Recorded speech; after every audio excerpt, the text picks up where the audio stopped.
On the 11th floor and I'm watching the cruisers below. He's down on the street and he's trying hard to process the flow. Oh, my heart's in the basement, my weekend's at an all-time low. Cause she's hoping to score, so I can't see her letting him go. Walk out of her heart, walk out of her mind.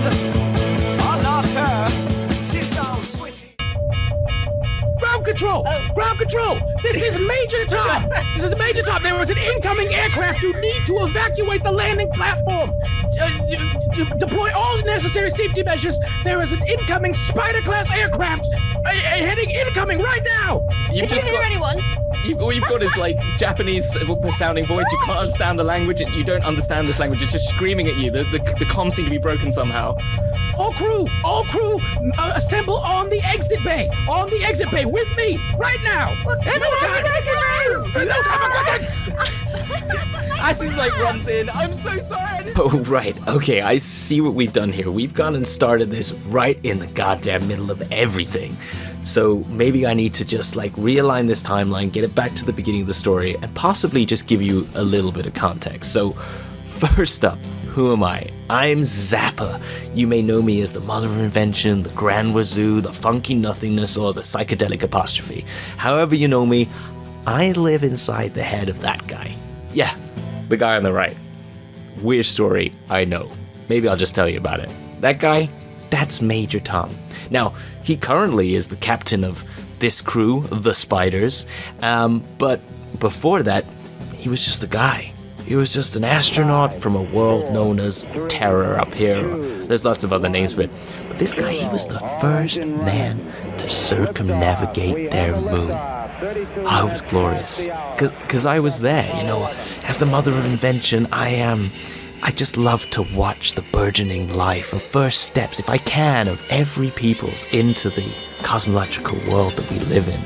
And this was one such moment. I watched as Major Tom and his little tin can flew up off his blue and green little marble out into the nothingness. It was magical. But my energy being quite strong and his machine slightly malfunctioning, he kind of moved a little too close to me. We got all cosmically entangled, and in that moment I noticed that, and as this happens before, I could see a purpose for him. We ended up just putting them in the place that they were meant to be, which was in the path of these other two folks. See, these other two here we got were equally lost souls. You know, they were leaderless at the time. Their once captain Ziggy had already left them to go fight in the Illitihid War and become a war hero, and had left them sort of with no direction, and I saw the opportunity. This not only, you know, a soldier with great military discipline, but also scientific knowledge, and I thought, well, this is their path, and I put them in their way, and they ended up becoming the captain of this ship of these two other folks. We got here, as I said, we got Jareth over here, yeah, on the left. Jareth, the Goblin King. I mean, you must know Jareth, the face of the party, the charm of the Rock of Brawl. What a character. Jareth, they will make any deal you want to make for them. He knows everyone, and he will tell you many stories. But Jareth's origin is an interesting one. You're born of the mind of a young girl named Sarah. This girl, as a child, grew up with them. They created a whole universe for Jareth, a world known as the Labyrinth, where they went on adventures with Hoggle, and they found the stinking bog, and they fought off dragons and saved princes and princesses from evil. And it was great. It was a childhood filled with love and joy. But one day Sarah grew up. But that love, it grew into something magical. It grew into life. It bore life into Jareth and made them real. And that was her last gift to him. Jareth, though, was then left alone to exist in this world, and they made their way to the Rock of Brawl and ended up in Ziggy's crew before he left. And we got Hunky Dory over here, an ancient astral elf, thousands and thousands of years old. They were once touted as the progenitor of a new astral elf art. They came out of the gates with one of the greatest plays ever made, The Man Who Sold Taro. It was incredible. Everyone loved it. Oh my gosh, it was one of the greatest pieces of art ever. Critics just stated that this is the beginning of everything. This is the new wave. And, well, it went straight to Hunky Dory's head. And then they came back with their magnus opus, Life on Chandos. And I gotta tell you folks, it was not good. It was bloated, it was egotistical, it was self-centered, and it meant nothing to no one, and it was an absolute disaster, a flop. Critics absolutely abated it with terrible reviews, and it kind of put our poor Hunky Dory in a spiral, and they've got that scar to prove it, and they left their ancestral home, and they went wandering, and they got a bit of an anger management problem that comes out every so often, and that's when they found Ziggy, and were given a reason, until, as I said, Ziggy left, but Major Tom came back and sort of brought them all together, and here they are. They've also got a couple of other kooky cats on their crew. They've got an actual tabaxi in the form of Ashes, their engineer, who's very much more plug something in and see what it does sort of character. But they're great, as well as their Star Lancer Jones, and they've also got Duncan, who's a gadabout who used to live in Hunky Dory's lungs. They've got a great menagerie of people. Oh, and the Diamond Dog, the K9 robot. How can I forget them? And as well, on their ship, the Spelljammer Helmer themselves, Pero, what a character. A series of autognomes who pilot the ship and make sure everything runs right and kind of keeps them all in line. Sort of a motherly figure to them all. So, that's all of the crew. How did they get here, and why is their ship crash landing into the Rock of Brawl? Well, in order to figure that one out, we need to roll the tape back a bit. So let's do that now. Can we roll the tape?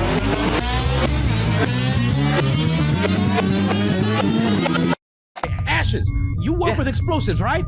Well, as I say, I've made explosives. That Yeah? is the yes or no question. You Yes. work with explosives, right? Yes, explosive things. Work with this. See if you can get it to shut down. I'll provide any tech support I can. Okay, I'm right here for you. Well, usually I just... Magical.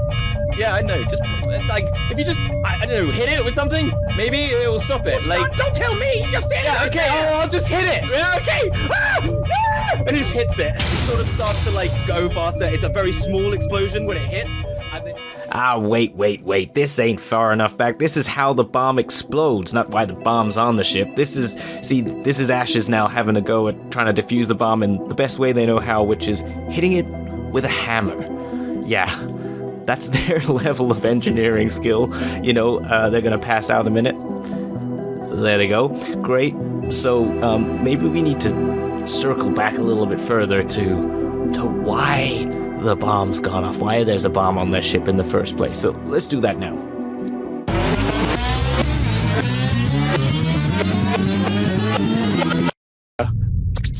You know, like the sound of a speaker. Tap, tap, tap. And he goes, "Stand and deliver!" Wait. We could probably stop here. It's not the beginning of our story, but it's a good chance to describe that guy. See, the guy with the stripe on his face. Yeah, him. That's Adamantium. The Adamantium man. You know, like, they are the crook in the craw, the thorn in the paw of the spiders, and have been since the days of Ziggy, because it's all about Ziggy, you see, because you can't really describe Adamantium's anger for the spiders without talking about Ziggy. See, Ziggy, they were the best goddamn pirate wild spaces ever seen. They would always shoot first, and by shoot I mean a look that would kill, and they could fly a spelljammer like a knife through butter.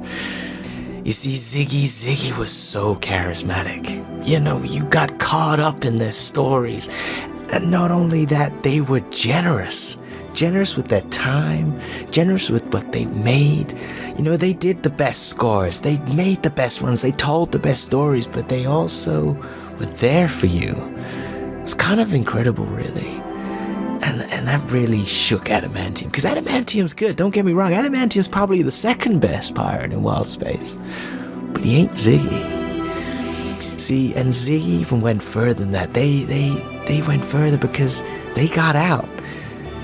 See, Ziggy's people, the Gith, they're fighting a war. The Illitihid Empire, sort of, since they've started a war with the Gith territories and doing some bad things. And see, Ziggy, they left behind the money, the fame, the people, to go be a hero for the Gith.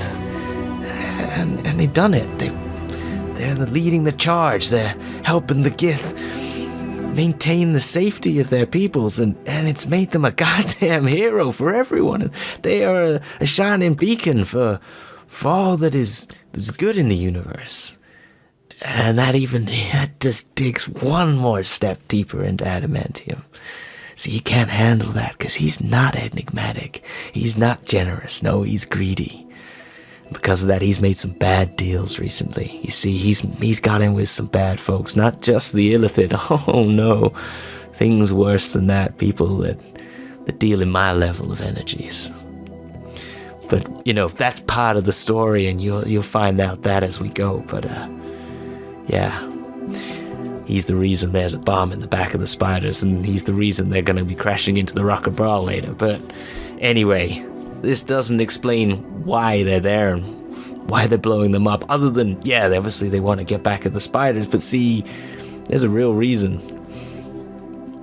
Spiders there, they were given a job. They went to go see the Killer Queen, which we'll rewind back to then. That's probably the time to do it. See, the Killer Queen, aka Freddy, they're one of the gang leaders on the Rocker Brawl, one of the main ones. They run all the casinos and the operas there, and they've been looking after the spiders for some time. They were around when Ziggy was there, but when Ziggy left, I feel the Killer Queen felt it was their need to sort of keep tabs on them, keep giving them jobs, you know, keep them on the right path. And then when Major Tom came along, they were absolutely ecstatic to see them with a new leader, and one that just gave them more focus, and actually they've become their main go-to people.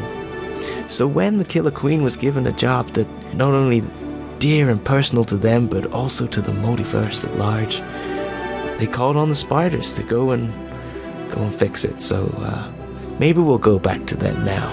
We'll rewind the tape to when the spiders met the Killer Queen and they were given the job that leads to this encounter with Adamantium and the bomb, and then crash landing into the Rocker Brawl.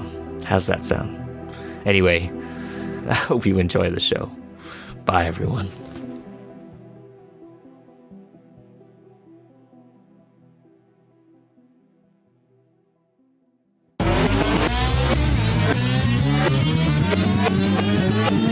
You are basically imagine the most lavish boudoir you can ever imagine.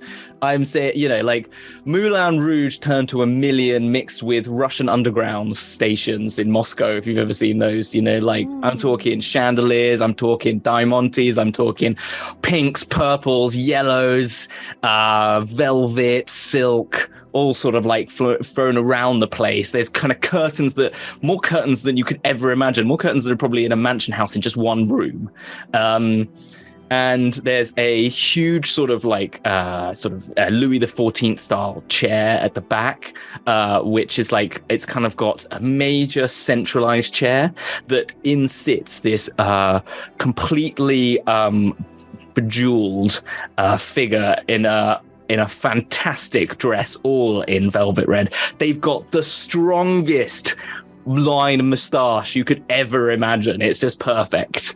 It's sort of like, it's Freddie Mercury. So you've got that proper moustache there, and this this sort of waved hair that's pulled over the back, and they're sort of standing there with a very like pompous look and sort of looking down at you. As before them stands just the three of you. There's no Ashes here. You sort of left Ashes as back on the ship, fixing it up as they do. Pero is obviously there. So the three of you are sort of in front of this character. And Spiders. Oh, beautiful. So magical to have you here. You've done a fabulous job. Fabulous, absolutely fabulous job for me. Those ravagers, those patrols, getting past them, getting this fancy little thing. It's amazing, amazing, amazing. However, now, I've got the right job for you. I've got perfect sort of idea. It's going to do the turnaround. It's going to turn around because you've just been coming up and up and up and up. This is going to be your moment, darlings. We're going to become the ones. You're going to be my main crew. So what I need from you, and I've done with these waifs and strafes before. You are proper. You're the business. So, oh my gosh. Yes. And also, just between you and me, and he sort of turns away from Jareth to look at whoever's not the furthest from Jareth, goes, if giving you more jobs means I don't have to listen to Jareth talk about his labyrinth anymore, then the happier I'd be. So anyway, and also I don't want Hunky Dory to do another residency here. Keep them busy. So, simple premise. I'm going to give you some things. I'm going to give you some wonderful, wonderful magical items. Beautiful. One of them, very exquisite piece. Going to my friend, Word on the Wing. Beautiful, beautiful being. Internal, external, everything about them just screams, get on my stage. But anyway, we will do this later. In exchange, they're going to give you a box. A box very important to me, very important to, more important than my life, your life, all of our lives put together. Okay? This is not for me. This is for very important people. Okay? Higher than me, but if we give you this right, and if you do this right, it's all we make us a very, very rich, darlings, very rich. Yes. Anyway, so what I'm going to give you, I'll give you these things. You go to the Uncharted Territories. I know you can handle it, a bit of adventure and excitement. You're the ones for the job. You go into those little Uncharted areas, you go to this place, Library of Ashes. I'll send you the coordinates. One of them will give you the coordinates, I'm sure. I will get them to do that when they give you the boxes, and you give them the boxes. You get the boxes in exchange. You get back here all nice and safe. You hand me the box. I'll meet you at the docks. Don't worry. I'll get one of the two to pick you up, and you can come back. And we'll have a fabulous time, and everyone will, and then we'll all revel and watch something fabulous, drink fabulous things, and we'll all party, right? Does that all sound good? It sounds fabulous, my illustrious. It does. Oh, yes. Oh, Jareth, you are a charmer, absolute charmer. It's what I do best. It is. Okay, fine. You can stay a little bit longer. And anyway, does that make sense to all of you? Yes? Yes? It makes sense to me. Magic items? It's been a while since I've had a toy. Well, I'll explain to the list. You will? A new toy. Yes, toys. Once you come back, I'll give you toys. Yes? Yes. Yeah. Oh. Just, yes. Great. Yeah, Just it don't touch seems like a fair. anything Yes, until actually, you're told, okay? Thomas, yes? You're the sensible one. You get this, right? I can trust you. It's Tom. It's Tom. It's not Thomas. Yes, Thomas. Perfect. Fantastic. I'm great. I'm so glad that you know what you're doing. He will not call you Tom. Sorry, they won't call you Tom. No, it's fine. He wouldn't know. My name is not Thomas. I know it's not even, but he'll just assume it's Thomas, Yeah. and he would never call. Yeah. Anyway, I'll get the boys. Galileo, Figaro. Oh, come on, here you go. Yes, here they are. They're coming in. Magic, Magnifico. Right, bring them out here. Yes, and then you get given these wonderful boxes. Oh, let's get what? I've got them all written down. I'll jump in. Excuse me. While we're here, Don't stop me now. I'm in the middle of something. okay. Well, do you have maybe some drinks you might be able to pass out just while we're here? I'm feeling parched. Yes, of course. See, I can. it looks like you keep some Moet and Shandon in your pretty cabinet over there. Yes, I do. Yeah. That's it. Oh, I love it. Fantastic. Amazing. Oh, perfect. Okay, well, you're going to be a bit under pressure during this next adventure, so good luck and all the best. Now the timelines are aligned. See, now they've gone to see the Killer Queen. They've been given the task, which is to go take these trinkets and gold and exchange them for a super special secret artifact from a character known as Word on the Wing, a cosmolith, no doubt, a species born of the power of the cosmos. Now, on their way, and to save you some time, they had a little bit of a dalliance on the way there. They caught up with a Gaspar reclamation spelljammer that had been scuttled. They investigated and were attacked by Githyanki pirates who were riding Star Lancers. One of them got away, but they got to keep one of the Star Lancers, which became Jones, who I mentioned earlier, who you will turn up a couple of times later. This was what we called a Session Zero. Anyway, you've got the story now, so why don't we just move along with it as our enigmatic spiders make their way into the deepest parts of Wild Space and to meet Word on the Wing. I'll see you later. So the Uncharted Territories are quite a way away, so there's a few weeks, a couple of days at least, to be hanging out on the ship. And, you know, on one of those days, it will be, well, every day will be pretty much the same. Pero will be hanging around, trying to tend to all your needs, and sort of, he likes to just cook all the time, knowing very full well that really only one person on the ship will actually eat the food. Pero is always very excited to be doing things. It's like he likes to play mum, for like want of a better term, and make sure you're all okay. I think particularly since Ziggy left, you notice that role sort of being taken over more and more, as feeling like a need to sort of look after everyone. So yeah, you. What were you, sorry, I just wanted to ask. So for the past year, Pero has been cooking food for the entire crew. Yeah, but it's just been me. Yes. Who's eating? So it's like we're sitting at the table and I'm just chowing down, and the other two are just sitting there. Yeah, like picking up spaghetti with fingers, like. Yeah. What is this? There's some kind of worm. No, it's made out of It's made out of pasta. He puts it right in. It just it's so gone. Floppy and messy. Oh. It's gone. And where do you think? How do you think? What mechanism? We've been over this. I have what's called we a digestive system is what it's called. We have different systems. You remember it's the same thing with breathing. I have a system. It's a respiratory system that allows me to breathe. Because if I don't breathe, then I die. And if I don't eat, then I also die. And so what this is like it's a digestive system. So these what you're calling worms. Worms. It's very funny. I agree, but it's you are I so put it fragile. in my mouth. Yes, I am. That's why I wear this helmet, is because death is always around the corner. Please do not remind me. Wondered. But It is. Yes. So this is what I've been trying to tell you. We've been studying this stuff through how we work. It's called science. We've studied the science of how our bodies work as humans versus you as, I guess, immortal beings.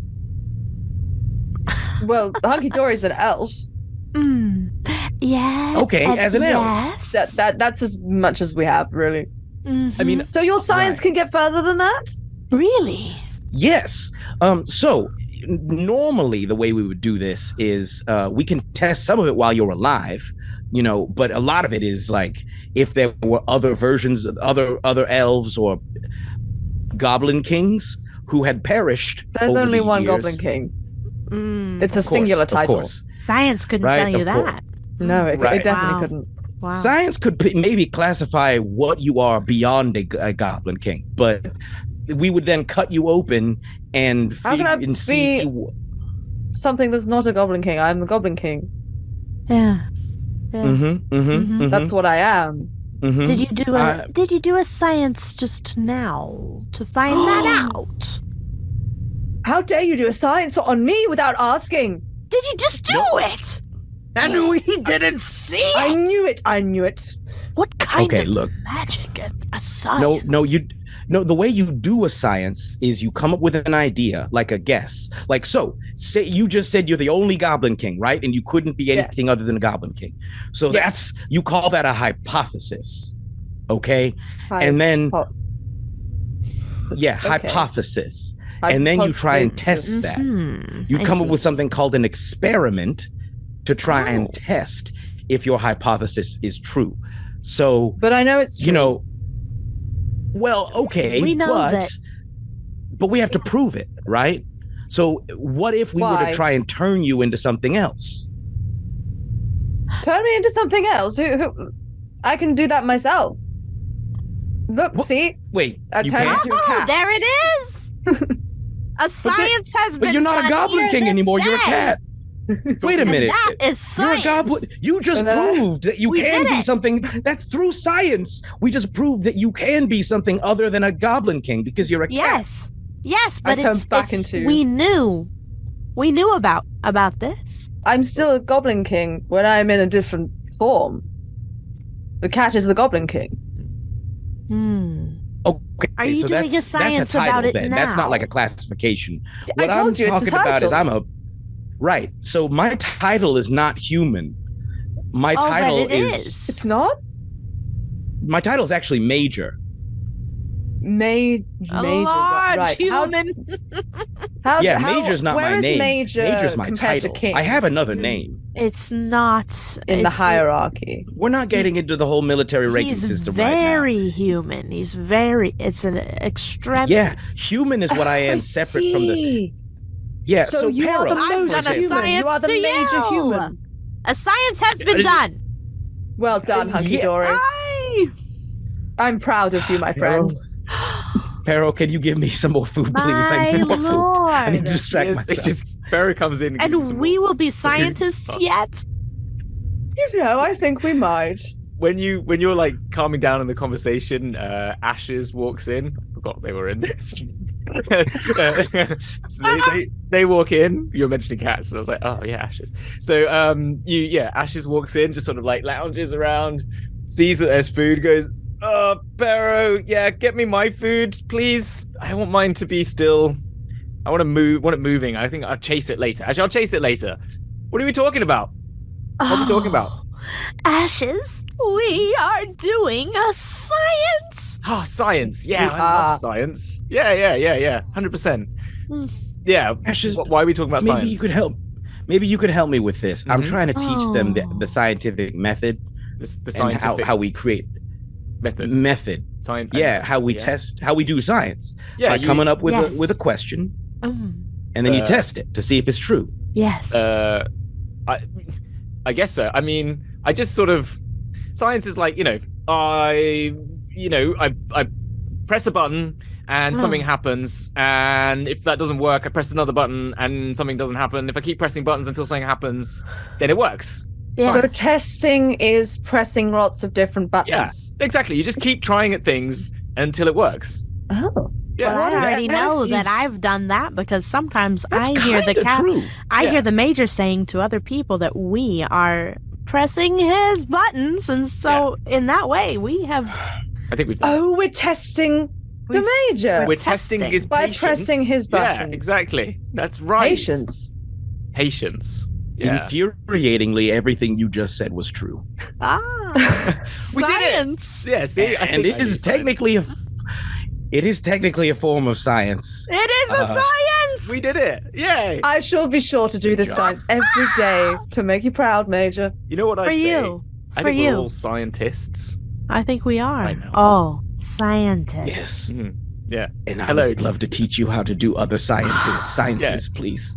That Ah, don't involve specifically testing me and making me question my very existence. it sounds like the best science to me. That sounds like science to me.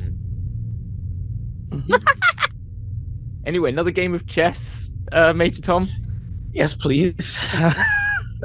Tears welling in my eyes. I sit down at this board. Please. Another game, yes. Anything other than this. Had too much of the science. Perfect. Meanwhile.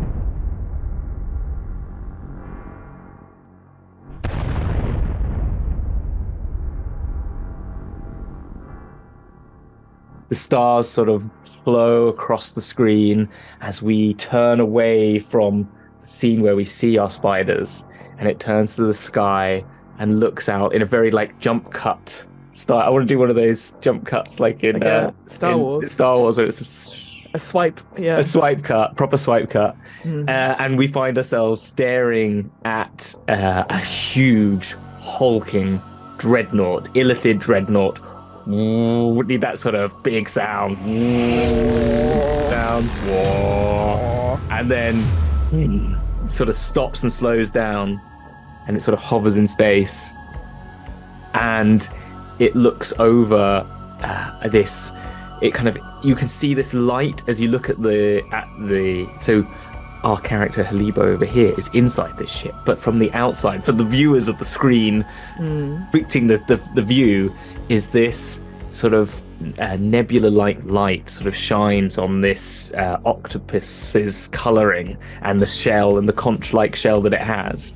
And as this sort of camera pans back, you see this astral vortex and the this library building, this huge onyx black with gold inlay, gothic, but a kind of gothic that's not quite geometrically correct and sort of off kilter and seems to bend and warp in ways that aren't really used to normal humanoid style designs. But this building sits alone on the edge, crumbling as little wisps of it fall into this astral portal. And out from the huge dreadnought, this tiny little lance, Illithid lance, this little tentacles come out, and inside the ship, we find Halibo standing there. What do you think about Halibo whilst you're arriving and seeing this vista in front of you? Well, naturally, Halibo is hovering, or is always slightly higher than the other Illithid that are around, staring out onto sort of the starry void, essentially, and constantly thinking about the war and how to win it. And obviously, you said Halibo is sort of higher up than others, so I can imagine like just constantly that sort of little bit of paranoia where thinking good thoughts, just in case anyone else might be listening in. Well, everyone's always listening in the Illitihid Empire. Exactly. You are in the Illitihid Empire. To give you some, I've given you some context, but to give everyone else context, Halibo doesn't captain the dreadnought. The dreadnought captain, and most of the ships of the Illitihid are run by a sort of hive brain, sort of like I've forgotten the term now. Are they called a hive Elder brain? brain. Elder brain. Thank you. That's okay. But you are one of the generals, one of the sort of council that will speak on this dreadnought, and this is one of the key dreadnoughts in the fleet of the Illithid Empire. And it's not to say that all Illithids are part of this empire. There are Illithids all around. So in this small subsection, there are other dreadnoughts run by other Illithid who aren't a part of it. But in this one, that is where you stand, and so you are quite high up. You are in the Darth Vader room. When you're maybe not quite, maybe Moff Tarkin, maybe-ish. Yeah, I don't know. That's what I see myself. Yeah, you're sort of a Moff Tarkin character, sort of level. And you're heading over to this library. You've found out these pieces of information from reading your lore and your texts and through communications with the Elder Brain and the Elder Brain that lives at the heart of the Empire, surrounded by a very deep maze-like structure, which you only once went into, and you were kind of privileged to go in to the sort of spiraling conch that takes you right into the center where they live. They have found out lots of different locales for particular items that might help win the war, and in one such thing being a small jammer. And you have learned about one here, potentially resting in this once grand city of the Cosmolis, or the Cosmic Genasi as they are known, Athas. All that remains is the Library of Athas. You don't know if it still is in the library, if it was lost, but you've been tasked to find out. Yes, I was. It is an honor, obviously. So I will get on my little squid ship and poot my way down. Poot away down. So as your little ship comes down and around to what you assume to be the front of this building, the Cosmolis are cosmic beings. They exist apart like astral elves. They can breathe. They don't need to breathe air. They can just exist within the cosmic environments. They don't get affected by the temperatures or anything like that. And gravity doesn't really affect them in the same way. They can just move around and float about at will. They're highly intelligent beings because of that, and have a connection to the astral sea because of that connection. And so the architecture is not exactly as you would see, but there's clearly something that resembles an entrance because it just has a big portal. And so you make your way towards that and land, and there's this huge arching entrance where, as I said, it's all black. You realize when you get closer, this metal that looked smooth is actually just made up of loads of shards of material that are sort of all overlapping with these gold inlays that sort of bind them together. I park, obviously, and turn the engine off. Not leaving that idle yet. Admire this beautiful portal. Is there like an equivalent of a door knocker or is there a doorbell? A doorbell, yes. To announce that I've arrived. I appreciate if they are as intelligent as I believe them to be. I don't wish to just go in as a show of force and rudeness. You do have a pair of Illithids, minor Illithids, with you. You are probably an Ullithid in actual essence, to be honest. In terms of power, you might not necessarily have the psionic ability of an Illithid, but you are, in terms of stature and abilities of an Illithid, you are probably at that level. So you probably have two sort of lesser Illithids that sort of follow around with you instead of. I definitely float slightly higher than both of them. Of course, Of course, yeah. And so with your intelligence, it seems dead, this place. And if there was such a knocker, you can't. I mean, give me a roll. Oh my god! Dice. Wow. Right. Okay, I'm rolling. Oh, that is a cool 16. I'm going to use my cosmic dice. Oh, very cute. Oh, I love that, sparkly. Yeah, cool, aren't you? Chemgal on Twitter. Anyway. Right. Yes, you 16 intelligence. 16. Yes. Flat on the dice. Yep. So we're going to say a plus 6 at least. So a 22. Yes. Say at least for intelligence, maybe even more, maybe plus 8. So 24. Anyway, a very high intelligence roll. You have a look around and you see that there is a sort of, where these shards sort of intersect, you notice that the onyx sort of becomes slightly more translucent, and you see more of that gold, and it seems to have like a bit of a palm, like outline of a humanoid hand. Yes. Yeah. Very good. And so you assume maybe that has some sort of interface. Of course. I sort of telepathically talk to my minions just to keep on guard, and then raise my hand in sort of what I would assume is the sort of universal like hand, and then put it there, and look straight ahead as if there is like what I would call a ring doorbell light. And so if they can see me, so if it's notified, so I would be looking towards the portal in general. When you put your hand on, you feel a very slight spark of energy, and something within the psionic ability, you can sort of feel the building trying to commune with you. However, you tell it's dead, like it's a dead building. Like this once, you know that it's trying, it's like a spark of a fuse just tried to whoop, and that was it. I sigh, put the hand back, and I motion with my colleagues to go through the portal. So you walk through the portal. It's so dark at first as you move towards it, and somehow there's a moment where the light of the astral vortex sort of shines illuminates all the colors of the multiverse, because a portal could at some point drift you into the abyss, where it could also drift you into limbo at any moment, and it sort of ranges with all the colors that appear on all of those planes, as well as the prime. And so that color sort of illuminates it in that darkness, because it's such a deep recess, slowly dissipates, but your eyes start to readjust as you get to a point of like quite complete pitch black, where it then starts to reappear, where you then notice that inside this building you're in a huge open chamber where actually part of it is broken off and floating out in the top to this astral vortex in the distance. So the light then returns in the building, and you've got this sort of arching, these loads of arches that go off, one side of it sort of broken out into this astral void, and in the middle there is a huge sort of spinning universe style planar clock. You haven't really taken enough time to investigate it. And then off to the sort of left, and so like 1/5 of it is kind of destroyed, but then there's a huge large section of it to the left hand side where it looks like an Escher painting. Stairs disappear at all angles off, and it's just books upon books upon books, and then artifacts upon artifacts. And I don't know how good an Illithid's eyes are, but if you kept looking, it seems to go off to an infinite space that doesn't seem to respond with the building you saw externally. Yes. To the right, you know there's more building, but it's solid and leads to other places that you don't know.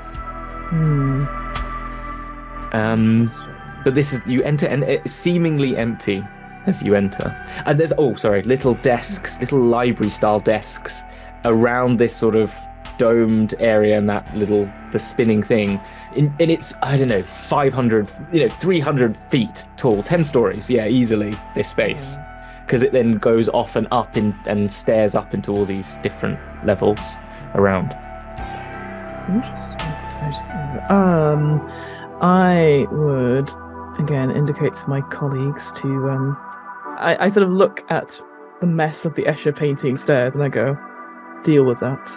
And then I will, I guess, if I open up my mind and see if I can reach out and what I'd like to do is similar to like a mass detect thoughts and see if I can detect any sort of life signs within the current area and slowly sort of make my way into the main room. Okay, that's cool. So you put out this pulse of mental psychic energy and it goes out and out and it sort of drifts up, and if you imagine this sort of like line sort of flowing across all this architecture, and suddenly it just gets just on the border of the Escher painting up this, and you just hear a ping of one being, and it just, and that's it, and it keeps continuing on beyond that, but that is the only thing you find of life in there, this one being. Do I sense if it's moving or not? Like moving position, or is it static? In the instantaneous moment that you do that, you notice that it is deep in thought and it is perusing something. And then the moment that it senses your presence, you feel its brain in your brain. Its mind in your mind, and it sort of goes, "Hello." Hello. Sorry. Your doorbell isn't working. No, it hasn't for quite some time. Apologies. At this point, I'd sent a missive to the other minions who were going outside. Wait! Don't go too far. I was wondering if we could have a little chat. And I introduced myself as Halibo and part of the... And I sort of mentally described the image of what we come into. Basically, a snapshot of the big dreadnought outside. Indicating this, we come in strength, but I'm peaceful, I'm not armed, and I do not wish you any harm, but I seek information here in this cozy establishment. Okay, I will come down to you. And so they accept, and in the feelings and the emotions that, because you're talking mentally, so that is the words, but you gain the sort of like slight sense of fear of the huge dreadnought and Illithids being here. They're very aware of what's going on. You notice they have this sudden sense of tension, but also a resolve of strength after that, and that telepathy is cut, and then you see this being appear from the Escher painting area, and their skin is a deep blacky purple colors at the base, but then all the other greens and blues and oranges and yellows and pinks of a nebula, these sort of cloudy shapes just sort of wave and move apart across their body. You give me a history check or something along those lines. I mean, I'm going to say again, use a plus history. Maybe you just get a +6, not on your base. That you won't have the super arcana that you. Maybe you're more. Of course. I don't know. Tell me if you want to be more historical or more arcane. I like the fact, Hamilton, we've made me out. We've had that Star Wars sort of reference. Yeah. I think that I have somehow got into this position, and I don't know how. And I'm just going along with it and Yeah. not questioning, because obviously if you Okay. question anything, everyone gets paranoid, and that's the first sign of you getting off to the elder brain for that. So Yeah. I'd say I probably don't have any proficiency in this at all. I'm just sort of Okay. like, I say the right stuff Mhm. and think the right thoughts, but going, no clue. Yeah, I see what you mean. Yeah, sort of really keeping that down in the low parts, or when you're away from everyone, just like. Yeah. Yeah. I'm a people's squid, not Yeah. Okay, well, so give me a roll. I'll roll. Oh, that's not too bad. That's an 11, straight 11. I'll say that gets you up to a 17, then 6. So like your base, probably intelligence 5 yeah. or 6, maybe. So Mhm. either way, you know of Cosmolith, you know of Cosmic Genasi, you know a little bit about the differences in the sort of makeups of different types of Cosmolith. They don't really range. They have different sub sort of species, for want of a term, but it's not exactly like that. They just sort of express themselves in different ways, and it's not necessarily like if your lineage relates to it. It's kind of who you are as a being and how you want to investigate themselves, and they change themselves very regularly. However, some more focus on different attitudes. So some are more like gas cloud, sort of big hulking brutish characters that sort of flow with these deep red clouds, and they sort of always constantly in turmoil and very sort of like emotive, whilst the Nebulans sort of people have this sort of coloring and sort of these like lights show sort of expresses are people of like wonder and learning and sort of ever changing and constantly in a sort of state of reinvention in some respects. They're because they're emblematic of the birth of the universe and the birth of stars. So that's kind of how they're very interested in learning or experiences. So you understand this creature, and you recognize this being. They're very rare beings. They have a few citadels spread across the astral sea, not so many, and no one knows how they are created or born. Are they just born of the cosmos? Are they just there's very little lore around about them other than within their cities, but their cities are always hubs of information because they like to collect knowledge, and so this is why you're here. And so this being floats down, very powerful as well. They sort of embody chaos, the cosmos, and therefore can use the cosmos as well. So they just float down towards you, shining in all this color, and they are wearing some sort of clothing, but it doesn't quite, you can't really tell where one starts and the body begins, apart from one bit's more flowy and the other bit's more static. But then again, their skin is flowing all as well. But what they wear has lining of gold lining, and this black backing with all these colors on it. So you can kind of just tell outlines of material just by the sort of stitching, if that was overly descriptive, whatever. So they land down, basically beside that spinning orb where I think you've kind of got to. Yes, I would have walked towards that for sure, because that seems like a very cool bit of architecture. Mind is completely shielded from you. If it's okay, I'd rather talk openly, if you don't mind. However, I realize that is uncomfortable for you, so just hold. And they put their hand out and they sort of twist their hand around, and something, you just feel this little energy pulse, and something just starts to float through from the library, the Escher painting, and this object sort of appears floating down and into their hand, and they put it into the space between them, and they say, just think into this object. And it looks like it's kind of like a purplish object that looks a bit jelly-like, and it sort of floats, and it has a sort of brain-like texture, and within it are these little red and black wires that seem to appear into it onto the top of this jelly, which sort of wobbles like this the whole time.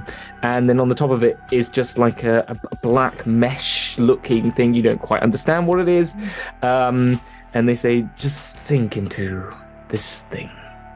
So yes, I will direct my thoughts, and I say, apologies. We did try to come in unannounced, but I mentioned there's no way to see if anyone's here. I do apologize if we are interrupting or trespassing. Apologies. I introduced myself, but I don't believe I caught your preferred name. Currently, it's word. They sort of lyrically play it to you a little bit, and it sort of comes out a bit more flowing than I can manage, but it's more like a word on a wing, but it sort of falls and cadences. When you think your thoughts, they appear as sound as you imagine them through this device, just to offer that if it wasn't obvious. No, Halibo's winces slightly because obviously no one likes the sound of their own voice. Yes. but continues with it. Yes, well, Halibo, nice to meet you. You said you were here for something? Information. We have been going through our archival knowledge. We are in the sort of search. We are looking for a particular item that will help us in, well, I'm sure you haven't failed to notice the ongoing war outside, and we're naturally sort of scouring around places for any item of magic or arcane substance that can help us. And at this point, I actually would dismiss the other two minions, and I just sort of leave them, and I sort of tell them to go outside. So it's just because I don't want to seem too threatening to this incredibly powerful being. I sort of lean in a little close, even though it makes no difference, and I say, there was some record of a small jammer being held in this vicinity or within this place, and well, that's a prize such as that. They are so rare, and the ownership, the possession of such one would really enhance our side of the war. Oh, interesting to have two people ask me about such a thing in such a short space of time. You have another interested party? Well, just someone else has asked me recently about such a thing. Yes. So you do have access to one of these things, a small jammer.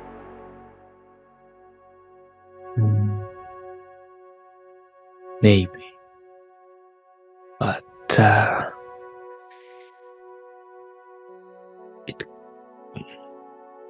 why do you want it?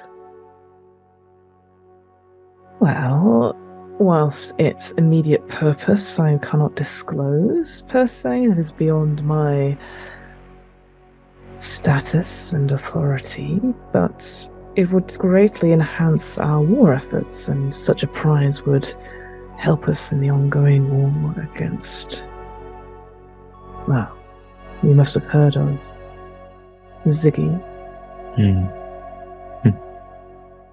So many coincidences. It therefore is very important to you. I mean, I understand where we are in this wonderful, if crumbling, place of knowledge, that we can offer anything you require, any item, any knowledge. Our archives are vast, maybe a collaboration of sorts. Though information and knowledge is tempting, and to have access to a mind such that you could give me such, there is something greater I look for, and maybe the one other that has spoken to me is offering me a artefact artifact of great power and particularity.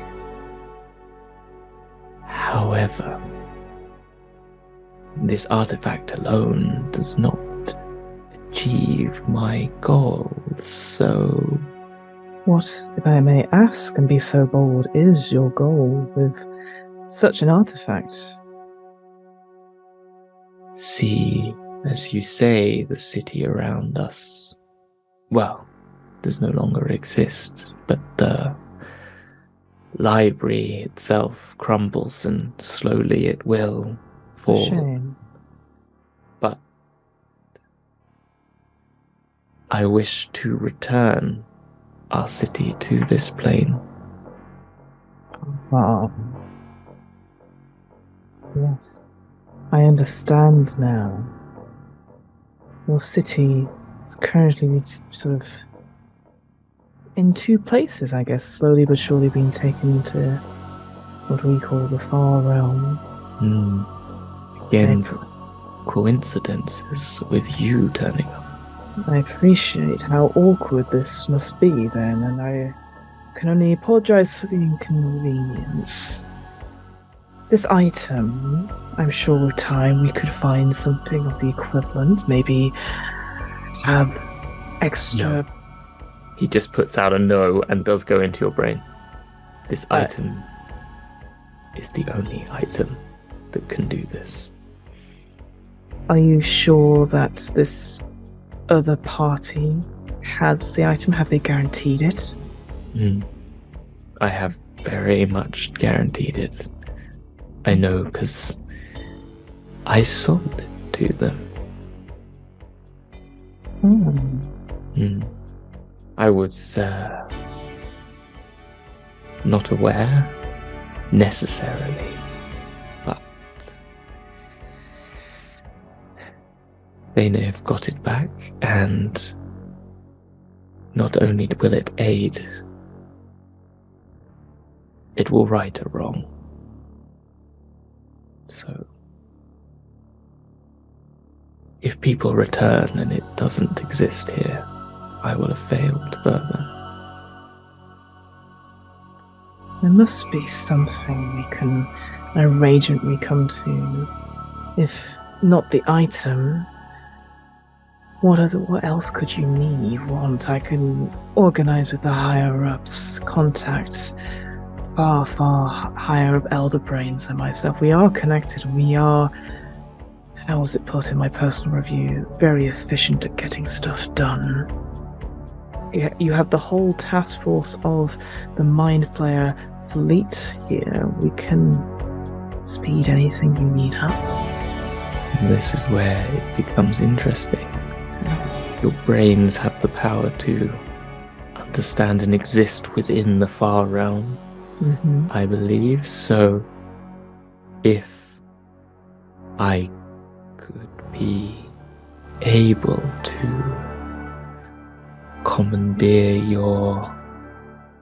some beings and ships to create way lines and points of contact to other elements within our city that rests on the far realm, then possibly this together with the staff could mean I can bring it all back in one.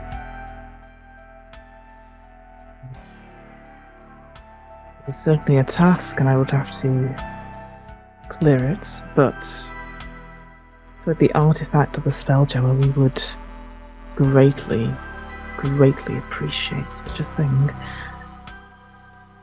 Well, I need the staff, so how do we make this work? Halibo's sort of been looking at the sort of beautiful sort of sculpture and sort of looks at it like, if the deal is already done with this third party, perhaps an easier, maybe more preferred term of payment.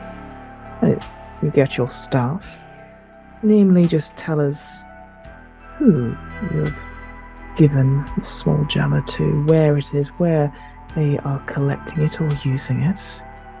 That would greatly narrow down our search, and maybe, should it come to it, if we happen upon it, then that is our doing. That is something we can deal with. But information in that respect, would that be amenable? Would that be appeasable for you? Would be. I will sweeten this deal when you go to your higher-ups. I can give you another artifact that can unlock its case, because it resides in a very particular box made of adamantium and a fractine. And I could give you the dewarding sigils, and so your life would be much easier once you have it, because without them, it's very difficult to open. And I could just say I lost it, or just not hand it to them.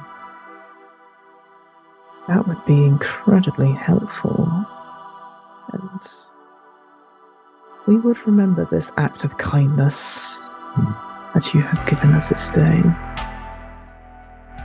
And at this point, presumably because the dreadnought is quite close, I can sort of like I'll sort of give a moment to indicate that I'm just going to take a call. Close my eyes. Goes the little the sort of on hold music comes out of that machine. And basically, I would confer back up to the Elder Brain and the other mind players. So everyone, because that's the whole point. You're all like in a big mind link essentially. Yeah. And presumably I get this sort of Elder Brain nod or thumb of approval that we can work with this. So after a couple of seconds of sort of Matrix style, like there you go. I know Kung Fu. Yeah.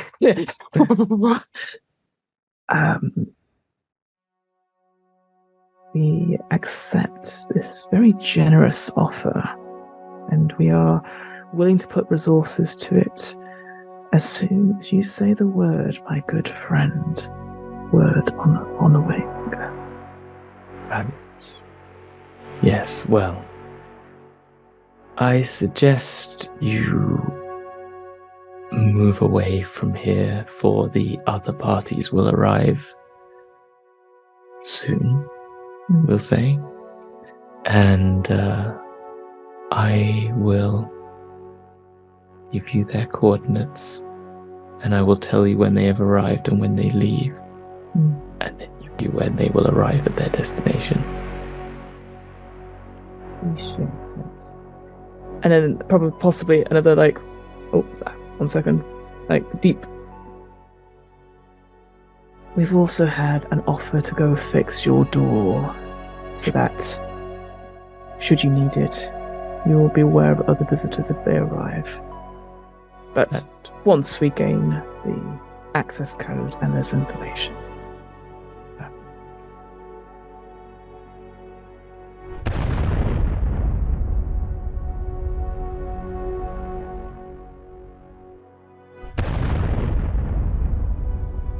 See, now I told you the Illitihid Empire were going to get involved, because if I just saw that as I think I did, I think that was an Illitihid Empire designate going out to meet Word in the Wing in advance of the Bowies going there to exchange whatever trinkets they were given from the Killer Queen to Word in the Wing for a small jammer, whatever that may be.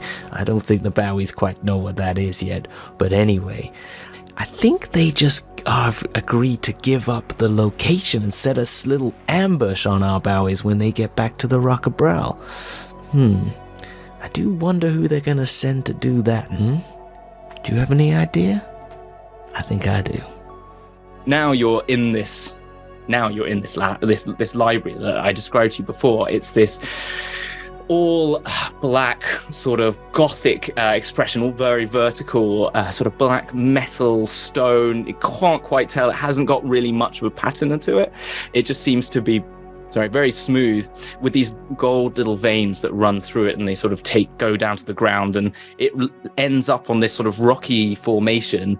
And there's a bit of another building to the right of it. It's quite huge. I mean, it's probably bigger than the British Library, for example, or I don't know, the Capitol Hill or something like that sort of scale of building we're talking about here.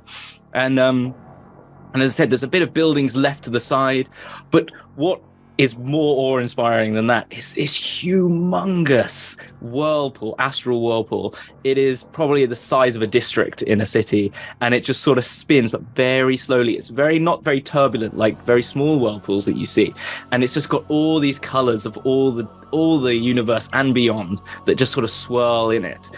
You can't see any like particular details, but it just sort of moves around off at the distance, and it illuminates this sort of black and gold facade with these sort of colors and sort of hues as it sort of swirls around. So as a blue comes closer, it sort of takes on a bluish hue, and then slowly a yellow comes around, and it slowly like changes from the hues as it sort of fits the building. And there's a humongous sort of clear open entryway. There's no door on it. It just seems to be this void that you enter into, and that sort of stands before you. Jareth, do you Well, want I think I prefer this one to the Killer Queen's boudoir. A lot less garish. Jareth, do you want to handle the talking? Oh, I just assumed that was going to be the case. Oh, okay, never mind. All right then. I'll just like step back, kind of in a hands on hips. Okay, you look like you're imposing, moving in. So you sort of copy that. yeah, but with more swagger. I love it. I'll just roll my Not sure eyes I'm and getting like, it right, so I'm constantly going. I see this. I I just, start like, like roll my I eyes start and silently sending over like, now just adjust your hips, lean your hips this way. Yep. Okay. I like the head cock. That adds some personality. Now chin up a little bit. Not too far. A little bit lower. Like okay, in between where you are now and where you were before. There. Okay. Now lean your head to the side, slightly twist it. Still chin up. This isn't working. This is all like this is all, well, for anyone else's perspective, telepathic, but from my perspective, I think I'm just like on a private I can private see you channel. both kind of going. Yeah. I'm trying. Oh, yeah. as We're you're- just trying to present the right image. Party poses as people have used before, but yeah, no, you got to get your intro pose perfect. So as you're sort of you're doing this as you sort of float through the astral void into this opening, and you then get inside the building, and there in front of you is it moves through this void of darkness. You don't really see anything as you move through the door. It seems to be just empty space. And slowly when you move in, the sort of light changes, and you go into a sort of paler version, but it's still the same materials, the sort of black walls and the gold inlay, but you're in this huge void that then seems to have these staircases that flow off in an Escher-like painting way out into the distance, and at different angles, and you realize that gravity seems to just dissipate in here as well. There is no gravity in here like there is. You can sort of find yourself on the floor. You could then feel like you could move to the wall and stand on the wall. You feel like if you wanted to stand on the ceiling, it would feel absolutely normal in all situations, however you wanted to meet, or you could just float freely. It's kind of gives you that impression the minute you walk in. In the sort of center, there's this big dome which looks like a star map with loads of little overlapping and intersecting sort of spinels. You know, those sort of like solar star maps you see, but like imagine that on a sort of astral scale with these little objects moving and floating without a mechanism to hold them. They just sort of float there, and it has that sort of purpley yellow light that you get of the sort of the space that's outside. And in front of this, there's sort of those library tables in front of you, papers sort of everywhere, some books open, and then a figure sort of is looking at this star map and sort of turns around as you enter. They're dressed in just a fine black with a gilded gold edged robe and sort of cape that sort of drapes on the floor, and their skin is the same as the sort of nebular colors that you have that sort of moves around all over, and sort of little like moments of galaxies sort of appear on their face as they sort of walk towards you, and you assume this is the word of the ring, and they sort of speak in this very breathy voice to you, like, What do you bring to me? Your Travelers? reputation precedes you, word on a wing. I try to keep silent and secret, so I hope not. Well, that's exactly what we heard about you. Right. Anyway. Just You- like, oh no, backfired. You have the artifacts. Your items. Yes. So behind you is just floating these boxes. I imagine maybe Pero came with you. Ashes stayed behind. Again, probably a good idea to leave Ashes behind in any negotiation situation. They might just wander off to and you might lose them. And so Pero sort of pushed them through. It doesn't say a word, just slightly was a little background noise they make as they move along and push these 3 boxes in. The first one is a classic chest, timber with those steel riveted edges, big lock on the front, and sort of jingles and jangles when you move it in. The next one is more like a bit of a harder steel box, but nothing special. And that is the one that sounds like books when it sort of shuffles along. And then thirdly, there is this one that is, you now get the whole connection. This beautiful black and gold box is the final one. And they just sort of, as they're walking towards the black and gold box, they sort of fling with their hand to open the other 2 boxes. Inside is jewels beyond jewels and items that just sort of scream. Anyone with a magical connection, which I think is all of you to a certain extent, just emanates this energy of arcane, and it's just like, holy shit, I didn't feel that before the box opened. And these are sort of get flinged out and fly off in all different directions around this library, and that's it. And the second one opens and these boxes of books again just fly off to shelves unknown, a couple to shelves very nearby. You see them just sort of slot themselves, move a little book, slide themselves in. And one of them in particular just goes onto the table and sort of opens itself up. But they do this without even like looking, questioning, thinking about it. It's just flown as they just concentrate on this black and gold.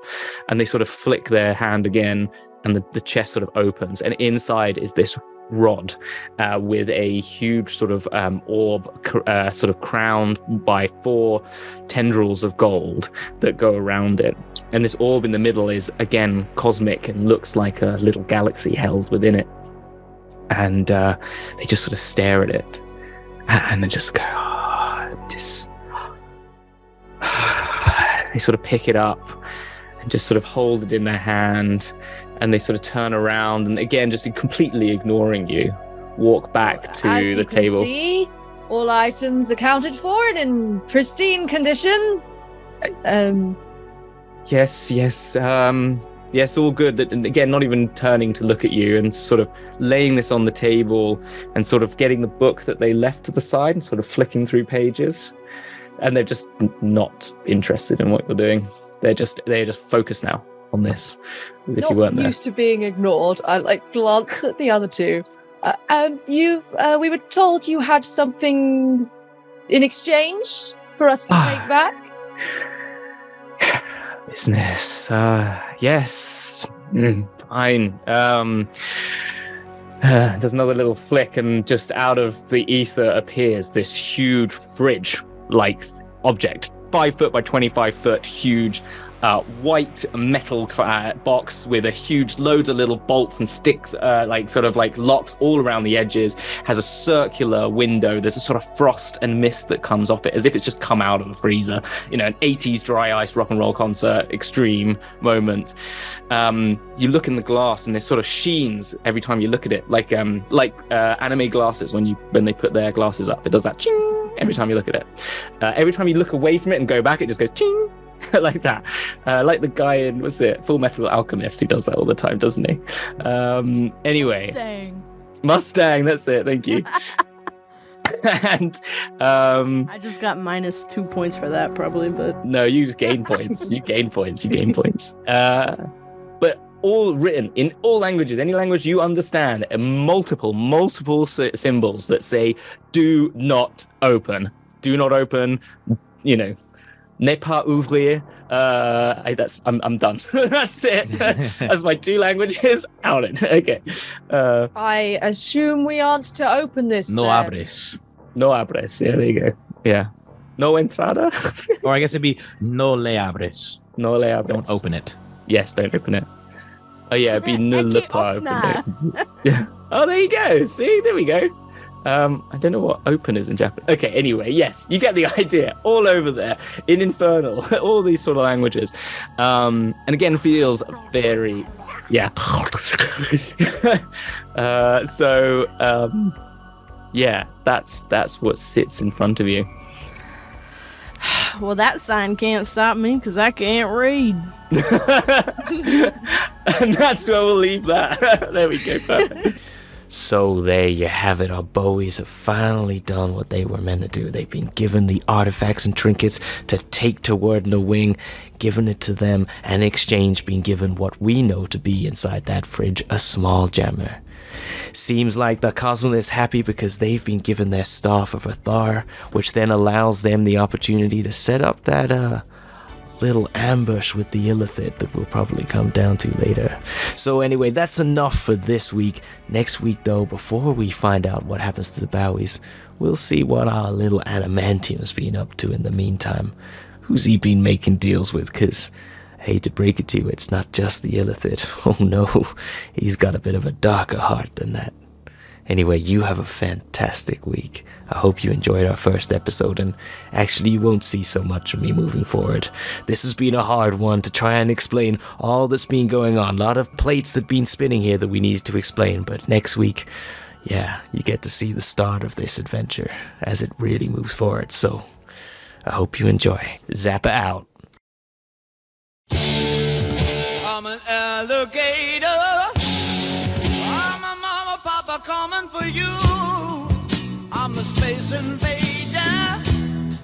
I'll be a rock and rollin' bitch for you. Keep your mouth shut. Just walking like a big monkey bird. And I'm busting up a brain for the world.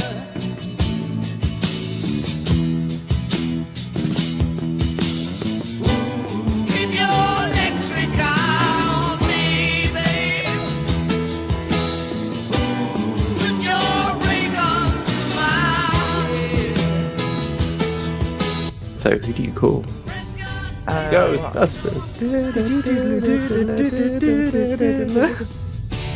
No, right, okay. So, I would look up on the viewfinder to Adamantium's ship. What do you mean? What do you mean by that? I can guarantee you power beyond your wildest imaginings. All that I ask is the artifact that you've been asked to recover. Yeah? Instead of giving it to the Illithids, why not give it to me instead? Because I have a sneaking suspicion that there would have been, if there was not discussion, that at the very least that Major Tom would have picked up from Hunky, Dory, and Jareth that they were extremely willing to just break into this box. Yeah. I would like to, as we are traveling, We could do a science. What do you propose? Well, you know, if we just hollowed out the bottom, no one would know, and we could still get paid. It's an idea. It is an idea. But he's around it all the time.